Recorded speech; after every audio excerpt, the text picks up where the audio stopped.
அக்கா வணக்கங்க்கா. பவானிசாகர் சட்டமன்ற தொகுதியில் இந்த தேர்தலில் யார் ஜெயிப்பாங்கன்னு நீங்கள் எதிர்பார்க்குறீங்க? அதுக்கு என்ன காரணமாக இருக்குன்னு நீங்கள் நினைக்கிறீங்க? யார் ஜெயிப்பாங்க அப்படிங்கிறது தெரியலைங்க. ஆனால் சீமான் ஜெயிச்சு சட்டமன்றத்துக்கு போகணும். இங்கே பவானிசாகர் தொகுதியில் சௌந்தர்யா ஜெயிச்சா நல்லாயிருக்கும்னு நினைக்கிறேன். பவானிசாகர் சட்டமன்ற தொகுதி பொறுத்த வரைக்கும் ஏடிஎம்கே தான் வரும்னு ஒரு வாய்ப்பு இருக்குது. சரிங்களா? ஏன்னா இங்கே நடைமுறையில் பார்த்தீங்கன்னா அதிமுக தான் ஜெயிச்சிட்டு இருக்குது. அதனால் என்னுடைய கருத்து கருப்பு ஏடிஎம்கே தாங்க. பண்ணாரி தான் ஜெயிப்பார்.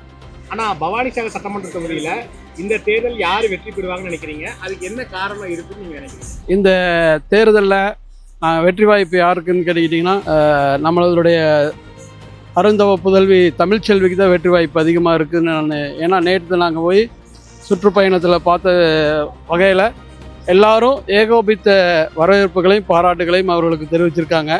டிவிகேக்கு இந்த தடவை ஒரு வாய்ப்பு இருக்குது. மற்ற கட்சிக்கும் வாய்ப்பு இருக்குனால இது பவானிசாகர் தொகுதி மிகவும் தமிழ்நாட்டிலே நாங்கள் என்ன சொல்ல விரும்புகிறேன்னா, இது மிகவும் ஒரு டஃப்பான தொகுதி. இது வெற்றி வாய்ப்புகள் என்னோட கணிப்பு பிரகாரம் இருக்குது. இருந்தாலும் 3 கட்சிகளும் இங்கே மும்முனை போட்டி நடந்து கொண்டு இருக்குது.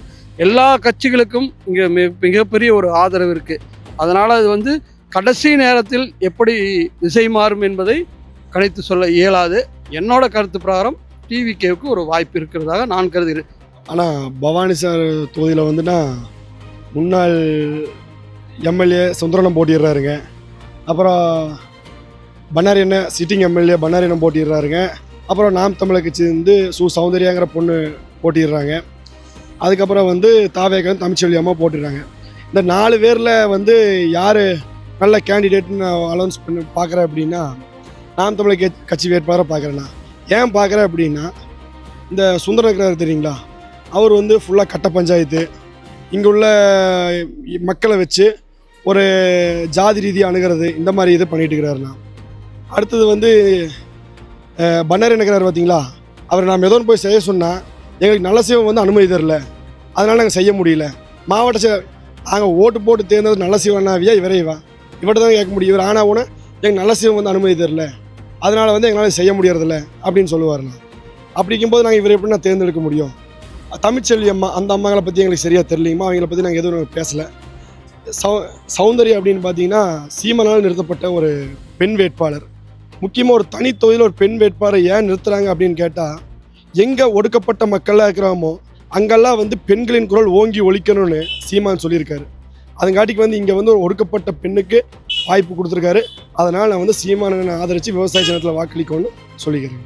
இப்போ இருக்கிற நிலைமையில் பார்த்தா டிஎம்கே வேட்பாளர் சுந்தரம் தான் சிறப்பாக நல்லா இருக்கும். குறிப்பிட்டு பார்த்தோன்னா மக்களுக்கெல்லாம் பொதுவாக எல்லா ஏரியாவில் போய் மக்களை சந்திப்பார். ஏழை எளிய மக்களுக்கெல்லாம் உடனடியாக போராட்டங்கள் அது வாங்கி கொடுக்குறாரு. அதில் வச்சு சிறப்பாக அவர் செஞ்சுருக்காரு. பழைய ஆள் கொஞ்சம் இதில் இவங்க வர்றதை பார்த்துட்டு பழைய ஆள் இவங்க புதுசாக ஒரு ஆள் வர்றாங்க அப்படிங்கும்போது பழைய ஆள் நம்ம தெளிவாக நம்ம பண்ணலாம், இன்னொரு ஆள் உள்ள நுழையக்கூடாது அப்படின்னு ஒரு கருத்து இருக்குது. விஜய் வருவாங்க அப்படி ஒரு கருத்து இருந்துட்டு தான் இருக்குது. இருந்தாலும் எடுத்தோடனே நமக்கு வர்ற வாய்ப்புகள் கம்மி தான். ஓட்டு வாங்கலாம், ஆனால் இருந்தாலும் ஜெயிக்கிற வாய்ப்புகள் ரொம்ப ரொம்ப கம்மி தான். வருவாங்க இங்கே யாருக்கிட்ட வந்த ஆள் தான். ஏன்னா தொகுதி வாரியாக அவங்க ஒரு கேஷ் டோட்டலாக இருக்குது. அப்படிங்கும்போது இந்த தொகுதியில் ஏடிஎம்கே ரொம்ப வாய்ப்புகள் ஜாஸ்தியாக இருக்குது. ஒரு 8 தடவை 7 தடவை ஜெயிச்சிருக்காங்க அவங்க. அப்படிங்கும்போது ஏடிஎம்கே சப்போர்ட் ரொம்ப ஜாஸ்தியாக இருக்குது. மக்கள் யார் நல்லவங்கன்னு தெரிஞ்சு, எல்லாத்துக்கும் தெரியும் நல்லவங்க கெட்டவங்க யாருன்னு தெரியும். அதை தெரிஞ்சு மக்கள் ஒரு மனசா ஒருத்தரை தேர்ந்தெடுத்து நம்ம ஒரு ரூபா கூட பணம் வாங்காமல் ஓட்டை வாங்கணும். இந்த ஏரியாவில் அந்த மாதிரி யார் இருந்தாலும் என்னுடைய ஓட்டு அவங்களுக்கு. இது ஜனநாயகத்தின் கடமை, உரிமை. அனைவரும் ஓட்டு போடணும். அந்த ஓட்டு ஜனநாயகத்தின் கடமையாக இருக்கணும். எல்லாமே செய்யணும். நன்றி, வணக்கம்.